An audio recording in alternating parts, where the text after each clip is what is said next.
3 horas depois que meu marido me expulsou, me jogando na rua em uma madrugada congelante, o telefone da cozinha dele tocou e não era eu do outro lado da linha, era uma investigadora da Polícia Civil. Ela disse a ele que sua esposa estava deitada em uma cama de hospital, com um corte profundo na cabeça, e que uma caminhonete prata tinha sido vista fugindo em alta velocidade do lugar onde ela havia caído. Antônio entraria naquele quarto de hospital, esperando encontrar uma mentirosa.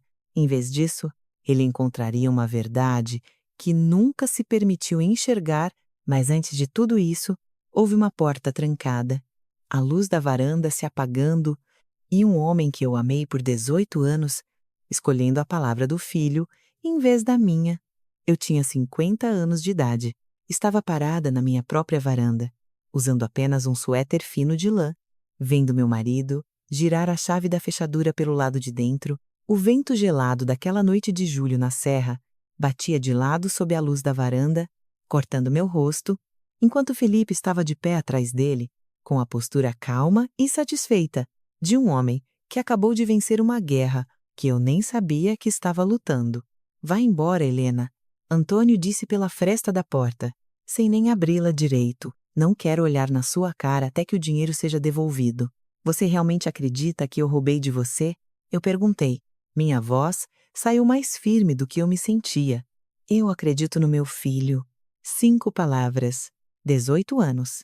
E tudo se resumiu a 5 palavras. Era a última noite do mês. E a temperatura na serra havia despencado para abaixo de 0. Eu usava um suéter, uma calça de tecido e as sapatilhas que costumava usar dentro de casa, nada mais. Meu celular, minha carteira, meu casaco, até mesmo meu remédio para a pressão alta, ainda estavam lá dentro, exatamente onde eu os havia deixado naquela manhã. Felipe tinha juntado minhas coisas pela casa, mais cedo naquela noite, e trancado tudo no nosso quarto, dizendo ao pai que eu estava me preparando para fugir, que uma mulher que não planejava desaparecer não precisaria do passaporte tão à mão. Antônio acreditou nele.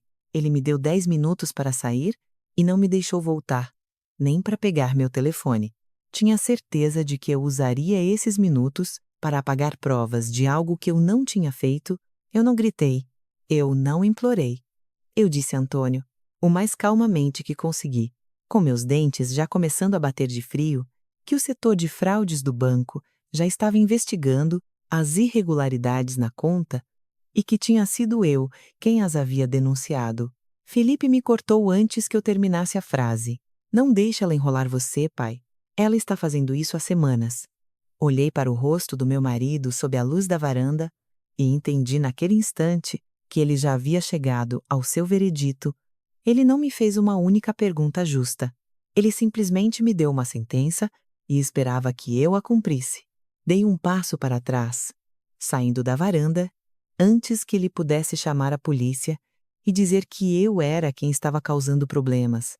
A porta trancou atrás de mim, com um som que eu senti no peito, mais do que ouvi, parada ali no frio. Pensei em todos os anos que levaram àquele momento. Pensei no ano em que ajudei Antônio a sair do buraco das dívidas, depois do seu primeiro divórcio, na época em que ele não tinha nada, além de um apartamento alugado e um filho de 14 anos que mal falava com ele. Pensei nas madrugadas em claro no pronto-socorro, quando Felipe quebrou a perna aos 16 anos, segurando a mão dele enquanto chorava, muito antes de qualquer um dos dois me chamar de família de alguma forma que importasse. Pensei nos semestres da faculdade, que eu paguei em silêncio, para que Felipe não precisasse trancar o curso, e nas joias, as joias da minha mãe, que eu vendi sem contar a Antônio, para que a loja de carros dele não falisse durante a crise. Nada disso importava agora.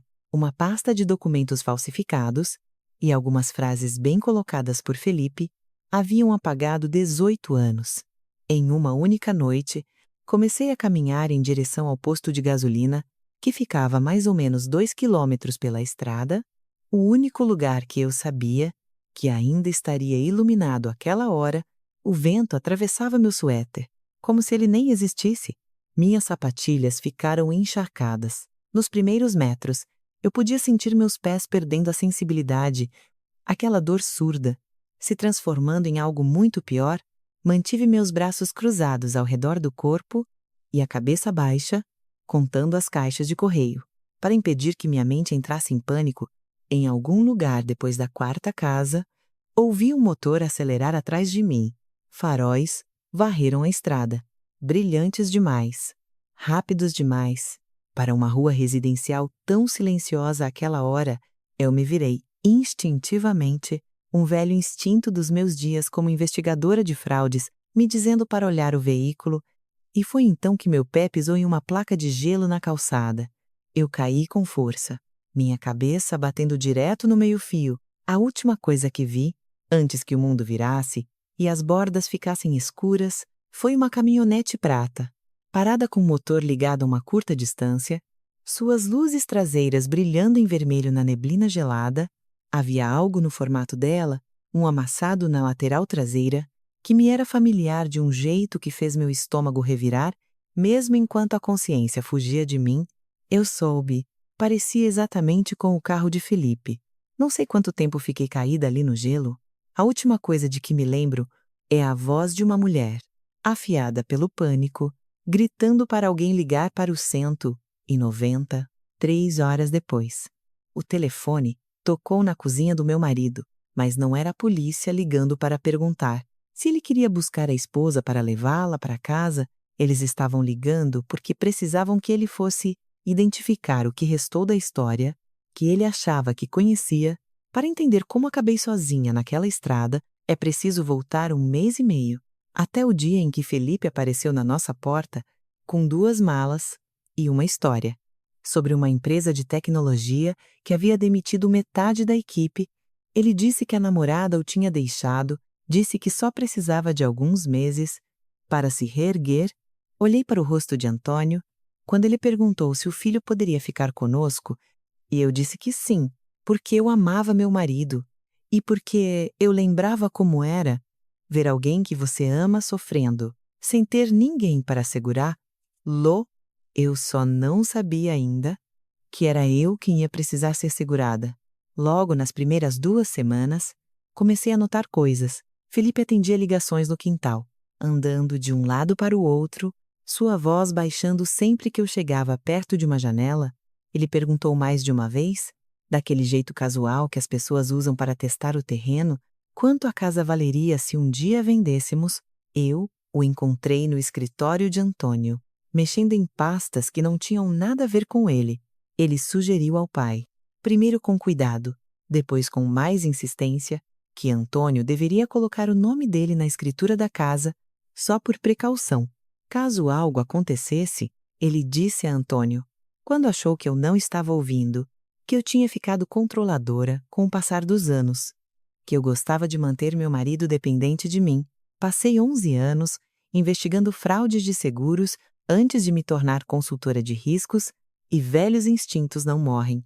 Comecei a notar o tipo de detalhe que costumava construir um processo, um e-mail do banco, mostrando um acesso de um aparelho desconhecido, um pedido de transferência de R$ 400 mil para uma conta ligada a uma empresa de fachada que eu nunca tinha ouvido falar, uma fotocópia da assinatura de Antônio, esquecida na bandeja da impressora, praticada várias vezes, como se fosse dever de casa, um aplicativo de edição de áudio instalado no computador de Felipe, que não tinha motivo nenhum para estar lá, pagamento saindo para um site de apostas esportivas, de uma conta registrada no nome da loja de carros de Antônio.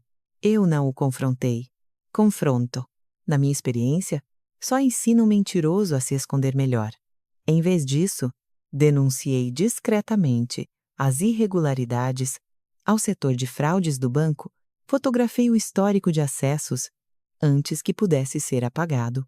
Liguei para a investigadora Natália, alguém com quem eu havia trabalhado anos antes, e perguntei a ela em caráter não oficial o que eu deveria estar documentando. Levei cópias de tudo para a doutora Camila, minha advogada há quase 2 décadas, e pedi que ela mantivesse a investigação em sigilo para que Felipe não tivesse a chance de destruir o que eu havia encontrado. O que eu não tinha levado em conta Foi a rapidez com que ele perceberia que eu o observava.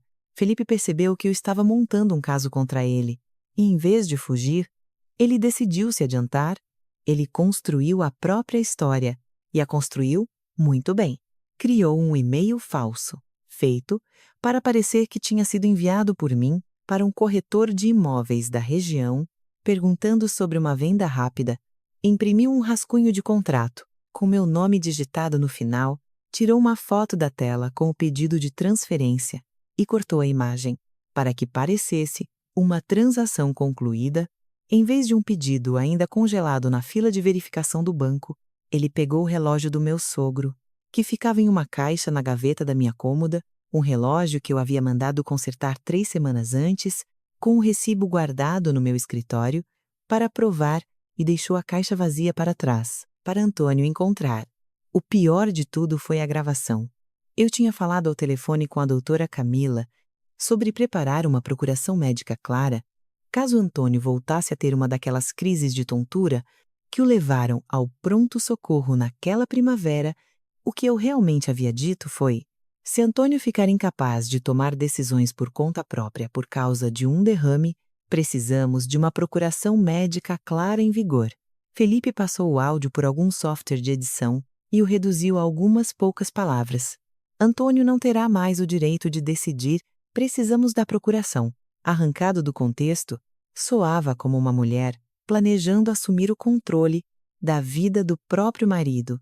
Felipe levou essa mentira ao pai, em pedaços, nunca de uma vez só, sempre em momentos em que Antônio estava cansado ou vulnerável. Eu não quero destruir o seu casamento, pai? Ele disse com a voz mansa, como um filho forçado a um papel que não queria. Mas talvez ela já esteja planejando ir embora há muito tempo. Ele sabia exatamente qual ferida apertar. A primeira esposa de Antônio havia esvaziado uma conta conjunta e desaparecido com outro homem, anos antes de eu entrar na vida dele, e Antônio nunca havia se curado totalmente da vergonha de não ter visto os sinais. Felipe usou essa velha cicatriz como uma alavanca. Você não viu chegando da última vez? Ele disse ao pai uma noite, quando eu estava no andar de cima e não conseguia ouvir as palavras exatas, apenas o tom de voz. Eu só não quero que aconteça de novo. Na noite em que tudo explodiu, Felipe espalhou a pasta na nossa mesa da cozinha. Como um promotor apresentando suas considerações finais, Antônio me confrontou, mas não me deixou ver todo o conteúdo, apenas as partes que Felipe queria que ele visse. Tentei explicar que tinha sido eu quem havia denunciado as movimentações no banco. Felipe não perdeu o ritmo. É claro que ela diria isso. A pessoa que é pega sempre diz que foi ela quem descobriu. Antônio perguntou sobre o contrato de venda da casa. Eu disse a ele a verdade, que a casa não poderia ser vendida sem a minha assinatura. Felipe transformou minhas próprias palavras em uma arma. Ouviu isso? Pai, ela acabou de dizer que a casa é dela. Aquele foi o momento em que Antônio descobriu, pela primeira vez em nosso casamento, que o nome dele nunca esteve na escritura. O rosto dele mudou. Não era raiva? Exatamente. Mas algo mais perto de humilhação, a dor muito particular de descobrir algo na frente do próprio filho que você deveria saber há anos. Tentei explicar a linha do tempo, que eu havia comprado a casa antes de nos casarmos, que não tinha nada a ver com confiança ou com a falta dela, mas ele não estava mais me ouvindo. Ele estava ouvindo 18 anos sendo reorganizados em uma história onde ele era o tolo. O que mais me marca ao lembrar daquela mesa de cozinha não é o rosto de Antônio, é o de Felipe, no meio segundo antes que o pai se virasse para ele em busca de confirmação.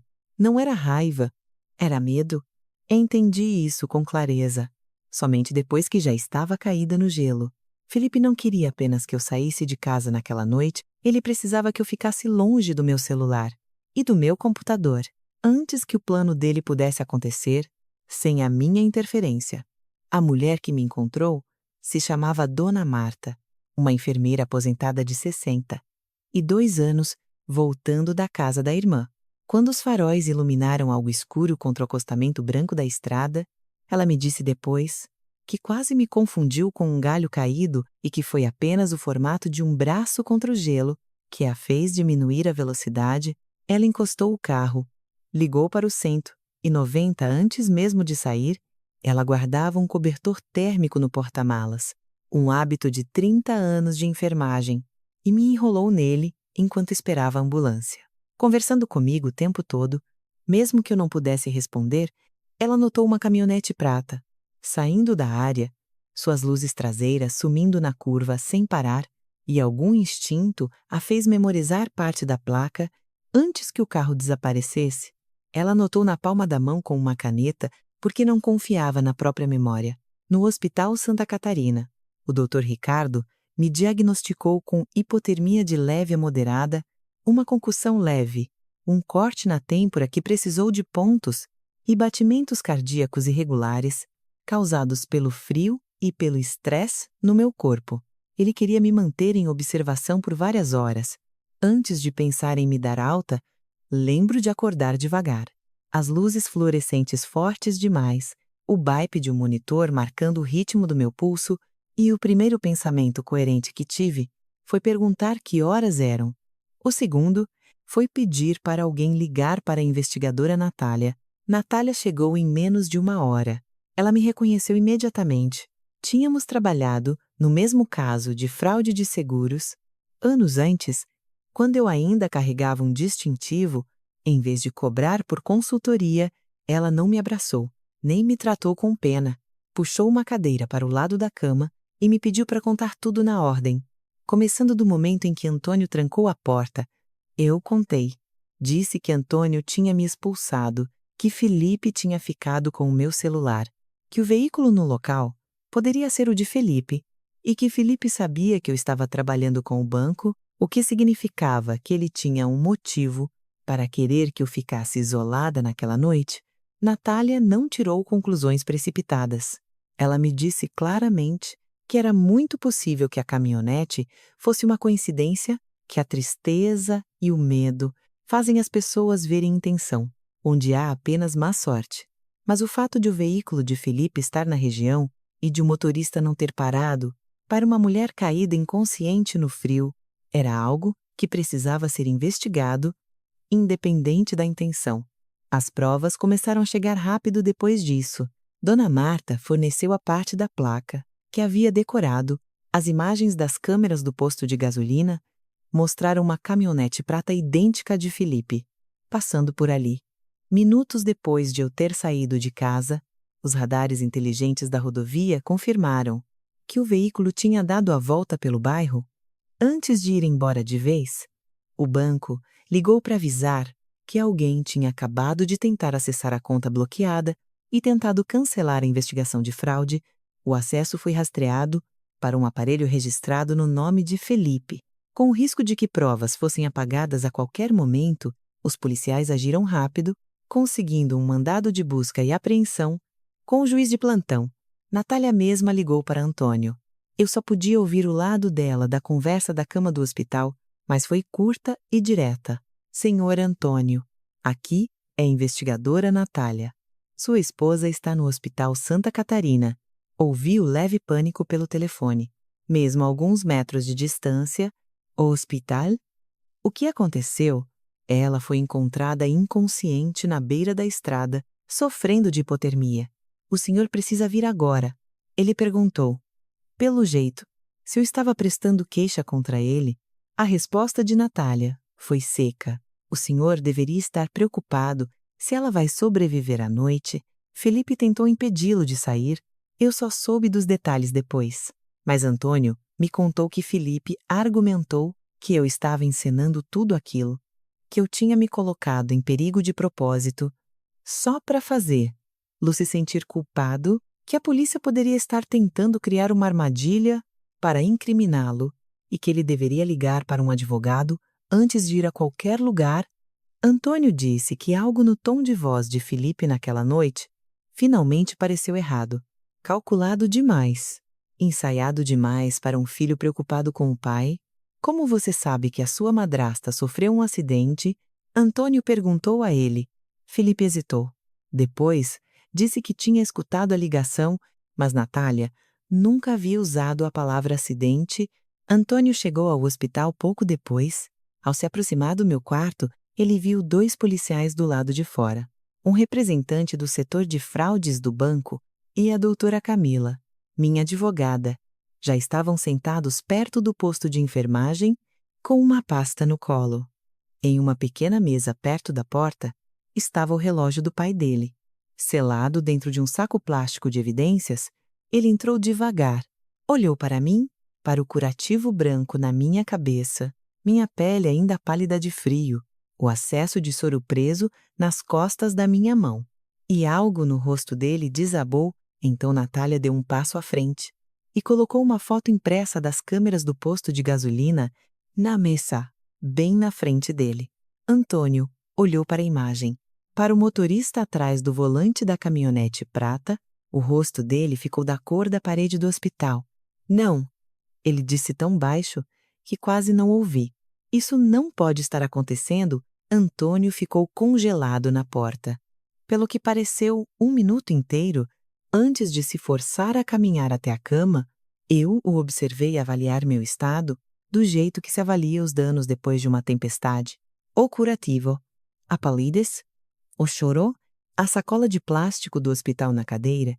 Guardando meu suéter arruinado, ele notou meus pés por último, as pontas dos dedos levemente queimadas pelo gelo, e a expressão dele ruiu de vez.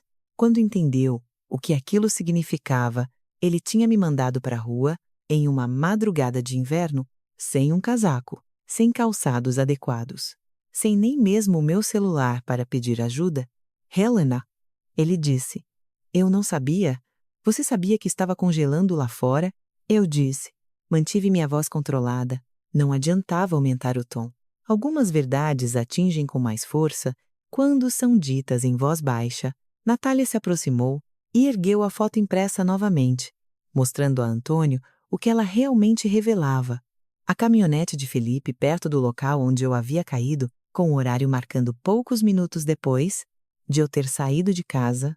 Ela foi cuidadosa, profissional. Não quis exagerar o que a foto podia ou não provar. Não provava a intenção. Não provava que ele tinha tentado me jogar para fora da estrada, mas provava que ele esteve lá. Provava que ele me viu. Provava que ele não parou, não pediu ajuda e voltou para casa depois, dizendo ao pai que nunca tinha saído da sala. Antônio balançou a cabeça, quase por reflexo.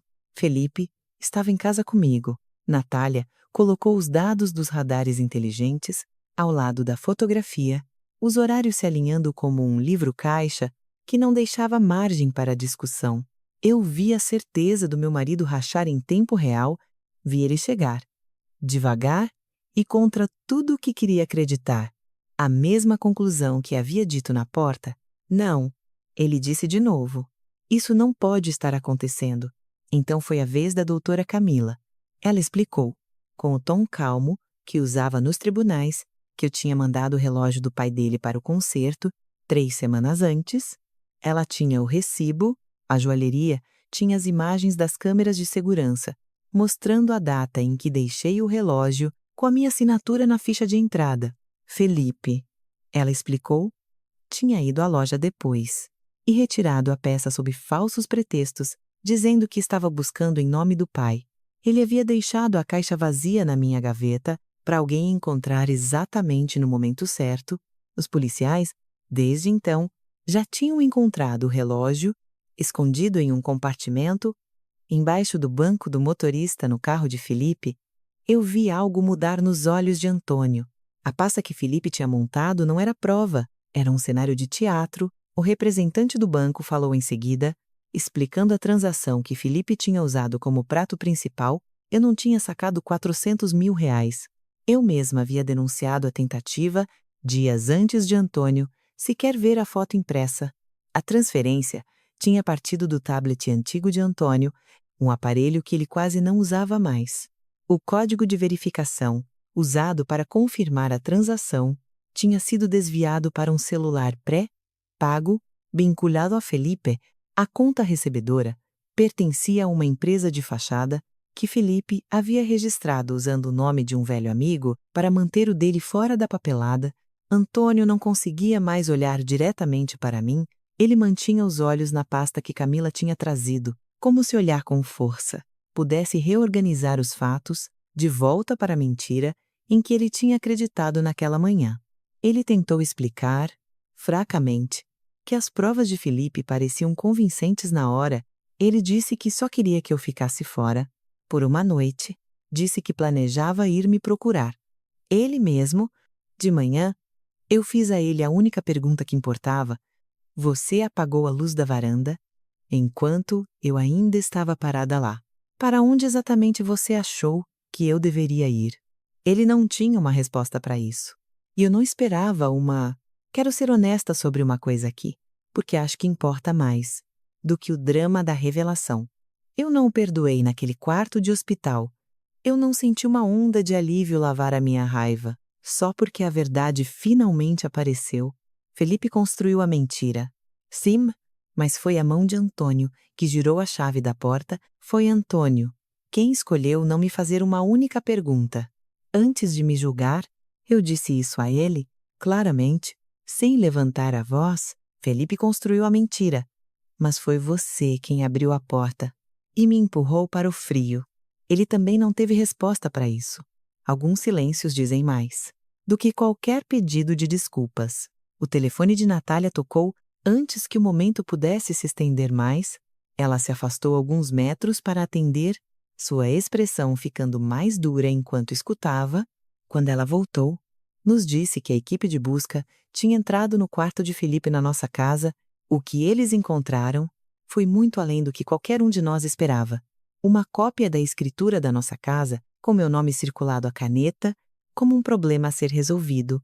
Folhas de papel cobertas com a assinatura de Antônio, praticada repetidas vezes, até ficar quase idêntica à original, um rascunho de contrato, transferindo a propriedade da casa para o nome de Felipe, um e-mail, não enviado para uma empresa de empréstimos, ainda na pasta de rascunhos, e debaixo de tudo isso, uma apólice de seguro de vida recém-emitida no valor de R$3 milhões, feita no nome de Antônio. O único beneficiário era Felipe. A assinatura de Antônio também estava naquela apólice, era falsificada, como todo o resto. Natália nos explicou metodicamente, da forma como já deve ter explicado centenas de casos antes do meu, cuidadosa para não especular. Além do que as provas sustentavam, Felipe não queria apenas roubar R$400 mil. Aquele valor era só a primeira jogada. O plano, quando você via todas as peças juntas, tinha 4 etapas. Primeiro, convencer Antônio de que eu o estava traindo. Segundo, me tirar de casa e cortar meu acesso ao celular e computador antes que eu pudesse interferir. Terceiro, convencer Antônio a assinar uma procuração de plenos poderes, disfarçada como uma forma de se proteger de uma esposa em quem não podia mais confiar. Quarto, usar esse poder para pegar empréstimos pesados, dando a casa e a loja de carros como garantia. O que Felipe não tinha levado em conta era o chão onde achava que estava pisando. A casa nunca foi de Antônio para ser hipotecada. Eu a comprei em 2002, anos antes de Antônio e eu nos conhecermos, e apenas o meu nome constava na escritura. O dinheiro que Antônio tinha ajudado a pagar ao longo dos anos estava protegido por um acordo financeiro que Camila havia elaborado no início do nosso casamento, protegendo a nós dois. A loja de carros tinha dívidas das quais eu era fiadora, mas Camila já tinha documentos preparados para revogar essa garantia. No momento em que a fraude fosse confirmada, Felipe tinha construído um esquema enorme sobre uma fundação que nunca lhe pertenceu. Natália tocou a gravação completa da minha ligação com Camila. Aquela que Felipe tinha reduzido a poucas palavras destrutivas. No original, eu falava sobre preparar uma procuração médica depois do susto de Antônio naquela primavera. Eu quero que Antônio continue tomando as próprias decisões pelo maior tempo possível. Minha voz gravada dizia: a procuração só deve entrar em vigor se ele perder a capacidade de pensar claramente por si mesmo. Felipe tinha cortado a primeira metade inteira, deixando apenas a frase que soava como uma mulher tramando para tirar os direitos do marido. Ouvir a versão completa na minha própria voz, naquele quarto de hospital, foi um tipo de justiça. mas não parecia uma vitória. Parecia pura exaustão. O quadro financeiro que surgiu das buscas era assustador. Felipe devia mais de R$ 600.000, espalhados entre 3 agiotas, que não têm a mesma paciência que os bancos. Ele tinha usado documentos da loja de carros como garantia, sem o conhecimento de Antônio. Um agiota tinha dado a ele uma semana para conseguir R$ 200.000 ou enfrentar consequências que ele claramente não queria explicar à polícia. Ele acreditava, com aquela lógica desesperada que as dívidas criam, que hipotecar nossa casa resolveria tudo. Havia ressentimento misturado ao desespero também. 3 meses antes, eu tinha me recusado a dar dinheiro a ele para cobrir uma dívida de apostas. Eu disse a ele com calma que pagaria por um tratamento de verdade para o vício, mas que não financiaria o problema. Eu pago para você conseguir ajuda, eu tinha dito, mas não pago para você continuar apostando. Ele disse ao pai depois que eu o odiava, que eu queria que ele sumisse da família. Não era verdade, mas era útil, e Felipe nunca teve vergonha de usar o que fosse útil. Sentada naquela cama de hospital, eu me vi lembrando a Antônio de anos de sinais de alerta que ele escolheu justificar. Felipe pegando o cartão de crédito do pai sem perguntar, mentindo sobre ter terminado a faculdade, pegando dinheiro emprestado com a tia e depois negando na cara dela um acidente de carro enquanto dirigia embriagado, que Antônio pagou calado para encobrir, em vez de deixar o filho enfrentar a consequência. Você não protegeu Felipe? Eu disse a ele. Você o ensinou que qualquer erro poderia ser pago pelo pai. Eu vi aquilo doer mais do que qualquer coisa que eu tinha dito a noite toda, mais do que as assinaturas falsas, mais do que a apólice de seguro. Um homem consegue absorver as provas de um crime com mais facilidade do que consegue absorver a ideia de que ele construiu a pessoa capaz de cometê-lo. Camila tirou a escritura da pasta para resolver a última confusão. Eu comprei a casa em 2002. Antônio se mudou em 2007. Nos casamos em 2008. O nome dele nunca foi adicionado. Não por segredo, mas porque ele ainda estava lidando com questões financeiras do primeiro divórcio quando nos casamos, e nunca pareceu o momento certo para rever isso. Eu cheguei a sugerir fazer um documento de direito de moradia para ele, garantindo que ele nunca perderia a casa, não importa o que acontecesse entre nós. A papelada ficou sem assinatura por anos, porque ele continuou adiando. Eu não tinha usado a casa como chantagem, ou como arma. Eu a usei, em silêncio, como o único pedaço de chão sob meus pés, que ninguém poderia me tirar. Tomei algumas decisões naquela noite e as disse claramente. Sem tentar suavizar as coisas para o conforto de ninguém, Antônio não voltaria para casa. Enquanto a investigação estivesse aberta, ele só poderia retirar itens pessoais. Na presença de um policial, Felipe estava proibido de chegar perto da propriedade. Eu iniciaria o processo de revogação da minha garantia nas dívidas da loja de carros, e o próprio casamento. Essa decisão não seria tomada ali, sob as luzes fluorescentes, com os pontos ainda frescos na minha cabeça. Antônio me pediu baixinho, para não acabar com tudo. Você acabou com a minha sensação de segurança. No momento em que trancou aquela porta, eu disse a ele, tudo depois disso, sou eu quem decido. No meu próprio tempo, Natália voltou ao quarto antes que ele pudesse responder. Sua expressão estava mais tensa do que eu tinha visto a noite toda. Felipe, ela disse, tinha voltado para casa. As câmeras de segurança mostraram ele na garagem, derramando gasolina, tentando queimar uma caixa de documentos. Dentro da churrasqueira, os policiais já estavam a caminho. O rosto de Antônio perdeu qualquer cor que a luz do hospital tivesse deixado. Seu filho não estava mais apenas tentando apagar provas. Ele estava pronto para incendiar a própria casa, na mesma respiração, em que dizia que só tentava proteger o pai. Os policiais chegaram à casa antes que o fogo na garagem pudesse se espalhar. Além da churrasqueira, o que encontraram lá fechou os últimos buracos do caso. Gasolina, cópias rasgadas de extratos bancários, um computador com a tela quebrada a socos, como se ele tivesse tentado destruí-lo, com as próprias mãos, um celular pré-pago, o contrato falso, transferindo a propriedade da casa, e mensagens de texto com ameaças de morte de pelo menos um dos agiotas, o tipo de mensagem que deixava claro que o prazo dele de uma semana para arrumar R$ 200.000 já tinha acabado. Felipe foi preso naquela mesma noite. As acusações que se seguiram foram pesadas: fraude de identidade, falsificação de documentos, acesso não autorizado a contas financeiras, adulteração de provas e tentativa de incêndio criminoso. Natália foi honesta com a gente sobre o acidente na estrada. As imagens mostravam Felipe diminuindo a velocidade perto de onde eu tinha caído e seguindo em frente, o que sustentava a acusação de omissão de socorro, mas não havia provas suficientes para garantir que ele tentou me atropelar de propósito. Agradeci a honestidade dela.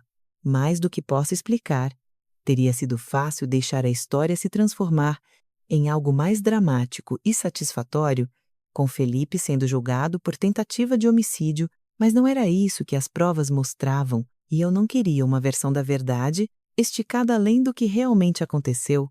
Recebi alta do hospital 2 dias depois, ainda fraca, ainda me movendo com cuidado, por causa dos pontos na cabeça. Antônio e eu comparecemos à primeira audiência de Felipe, sentados a várias fileiras de distância, em um tribunal que cheirava a cera de madeira velha e ansiedade. Felipe parecia menor do que eu me lembrava, despido daquela postura confiante que ele sempre vestia como uma segunda pele. Ele falou com o pai primeiro, a voz baixa, desesperada: "Eu fiz tudo isso para proteger você dela." A resposta de Antônio saiu seca, deixando ela congelar até a morte no meio da rua. Felipe negou na hora, insistindo que só me seguiu para ter certeza de que eu tinha saído do bairro, nada mais. Natália já havia nos mostrado o vídeo do carro dele, desacelerando ao passar por mim na rua e depois seguindo sem parar. Ele não tinha resposta para o horário da câmera e, por um momento, a postura dele escorregou o suficiente para eu ver o homem assustado. Por baixo do teatro, ele se virou para mim em seguida, um pouco da velha frieza voltando ao rosto. Essa casa devia pertencer à nossa família. Eu fui à sua família por 18 anos. Eu respondi. Você só lembrou dessa palavra. Quando quis tirar alguma coisa dela, Antônio enfrentou o próprio acerto de contas no corredor do fórum. Depois, Felipe, tendo uma última chance antes de ser levado embora, implorou ao pai para pagar a fiança. Do mesmo jeito que ele havia pago por todos os erros anteriores, foi, à sua própria maneira, o teste final para tudo que eu tinha dito a Antônio no hospital. Pela primeira vez em 18 anos, ele disse não. Você precisa enfrentar o que fez, ele disse ao filho. A postura de Felipe quebrou de vez então, e ele jogou a culpa em mim, me acusando de ter roubado o pai dele. A resposta de Antônio me surpreendeu mais do que qualquer coisa naquele dia. Não, ele disse. Foi você quem me mostrou. O homem que eu tinha me tornado não era perdão, não para mim, não ainda, mas foi o primeiro sinal real de um homem começando a assumir a responsabilidade pelas próprias escolhas, em vez de entregar a conta para outra pessoa, como ele sempre fez. Camila passou as semanas seguintes desfazendo o desastre financeiro. Felipe não tinha nenhum direito legal sobre a casa, isso nunca esteve em dúvida, mas foi formalmente e permanentemente confirmado. O nome dele foi removido de todas as contas ligadas a Antônio. Eu não tinha nenhuma responsabilidade pelas dívidas que ele acumulou. Usando o nome da loja de carros, o negócio precisaria ser reestruturado, mas Camila tinha blindado quase tudo. Antes que o dano real fosse feito, meus próprios bens, incluindo a casa, permaneceram intactos. A questão maior, o que aconteceria com o meu casamento, levou mais tempo para ser respondida. Antônio pediu para voltar para casa, para começar de novo, para tentar reconstruir o que 18 anos aparentemente não foram suficientes para proteger. Não respondi na hora. Em vez disso, alguns dias depois, entreguei a ele um envelope.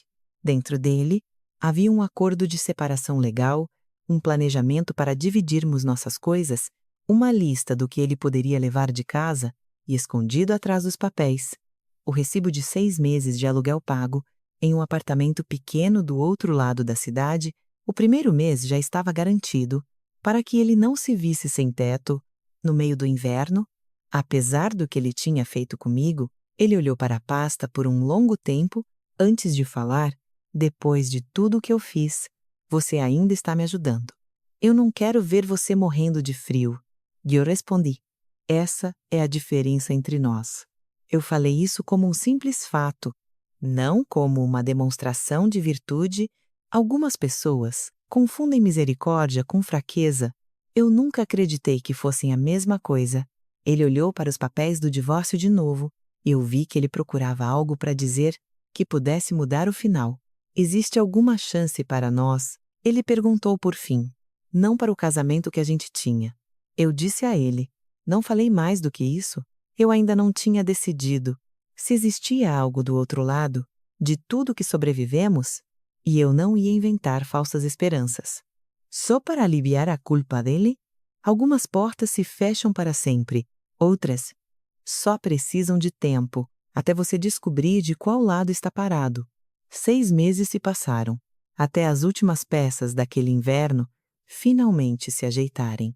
Felipe aceitou um acordo de confissão com o Ministério Público para não arriscar ir a julgamento. Ele foi condenado a uma pena fixa, junto com restrições financeiras, e uma ordem de devolução do dinheiro, que o seguiria por anos como parte do acordo. Ele foi obrigado a entrar num programa de tratamento para vício em apostas. Dentro da cadeia, a omissão de socorro na estrada não virou uma acusação separada, mas a decisão de me deixar inconsciente no gelo, em vez de parar, ficou registrada nos autos. Uma marca permanente na história de quem ele escolheu ser.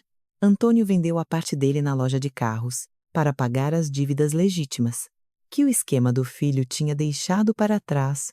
Ele começou a viver de forma muito mais simples. Começou a frequentar um grupo de apoio para pais de dependentes químicos e viciados, algo que eu não esperava dele, mas que fiquei calada e feliz em saber. Nosso divórcio saiu no início do verão. Tomei minha própria decisão sobre a casa logo depois. Não a doei para a caridade. Em um grande gesto heróico, como as histórias assim às vezes terminam, não tenho interesse em atuar uma generosidade que não sinto de verdade. Em vez disso, eu a vendi. Não conseguia me imaginar continuando a viver no lugar onde meu próprio marido me trancou do lado de fora. Em uma noite de geada, não importa quantos anos bons tivessem acontecido ali. Antes daquela noite, com parte do dinheiro, comprei uma casa menor, perto de uma praia tranquila no litoral, perto o suficiente para ouvir o barulho das ondas. Em algumas manhãs, quando o vento bate certo, com outra parte, fundei um fundo de assistência jurídica para mulheres com mais de 45 anos que enfrentam abuso patrimonial no casamento, mulheres que, muitas vezes, descobrem do mesmo jeito que eu que as pessoas que deveriam protegê-las podem se tornar, rapidamente, aquelas de quem precisam de proteção. Dei ao fundo o nome da minha mãe, não o meu. Foi ela quem me ensinou, muito antes de tudo isso acontecer, que a dignidade não faz barulho. Ela não precisa de plateia, só precisa ser verdadeira. Antônio veio me ver na casa nova uma vez, perto do fim do verão, para devolver um conjunto antigo de chaves, que não abriam mais nada meu. Ele parou na varanda por um momento, antes de eu convidá-lo a entrar, e notei que ele não tentou forçar aquela linha invisível do jeito que faria no passado. Eu achei que estava protegendo nossa família. Quando tranquei você para fora aquela noite, ele disse: a família não precisa ser protegida da verdade. E eu respondi. Ele pediu desculpas por muito mais do que apenas ter acreditado no filho. Ele pediu desculpas por não ter me feito uma única pergunta antes de decidir, por não ter confiado em 18 anos de história contra uma pasta cheia de mentiras, por escolher o próprio conforto naquela noite, em vez da minha segurança, por usar o frio como punição. Eu aceitei as desculpas. Quero ser honesta sobre isso, porque acho importante Aceitar um pedido de desculpas não é o mesmo que convidar alguém de volta para sua vida. Eu disse exatamente isso a ele. O perdão não vem com uma chave, eu disse. Ele acenou com a cabeça, como se entendesse, e então foi embora. Eu o observei caminhar de volta para o carro da janela e senti algo que não esperava sentir. Depois de tudo, não era vitória, não era nem alívio. Exatamente. Apenas silêncio. O tipo de paz que só vem, depois de muito tempo, sem ter nenhuma. Naquela noite, a chuva fina começou a cair de novo, leve e sem pressa, cobrindo o caminho da casa nova, do mesmo jeito que cobriu a antiga, 6 meses antes, mas desta vez era diferente, e eu notei cada pedaço dessa diferença. Eu usava um casaco quente. Meu celular estava no meu bolso, com a bateria cheia, pronto para ser usado como eu quisesse. Minhas chaves estavam na minha mão, não trancadas sob a decisão de outra pessoa. Era eu quem decidiria. Naquela noite, e em todas as noites depois daquela, se a porta ficava aberta ou fechada, Dona Marta, a mulher que me encontrou no gelo naquela noite e que nunca pediu nada em troca, veio jantar com algumas amigas minhas. Eu abri a porta e as deixei entrar, fugindo do frio. O som das risadas delas encheu uma casa que nunca pertenceu a ninguém, além de mim mesma. 6 meses atrás, uma porta se fechou atrás de mim, na noite mais fria do inverno. Lembro de pensar naquele momento que o som daquela fechadura girando era o som da minha vida desmoronando. Eu estava errada. Era o som de uma prisão se abrindo. Antônio acreditou nas mentiras do filho e me expulsou da minha própria casa. Foi preciso a polícia, uma cama de hospital e uma pilha de documentos falsos para mostrar a ele a verdade, mas a verdade que mais importava para mim nunca esteve escrita em nenhum daqueles papéis. Eu não preciso de um homem que só acredita em mim. Depois que as provas são esfregadas na cara dele, eu preciso de alguém que acredite em quem eu sou. Muito antes que qualquer prova seja necessária, lá fora, a chuva continuava caindo. Sobre o novo caminho até a minha porta, encostei a mão no batente. Ouvi minhas amigas rindo atrás de mim. E tranquei a porta. Não para deixar ninguém de fora, mas para proteger a paz que finalmente morava ali dentro, e desta vez, a chave ficou na minha mão. Eu adoraria saber como você imagina que será o próximo capítulo da Helena. Deixe um comentário abaixo e me conte. De onde você está assistindo a este vídeo hoje? Eu leio cada um deles.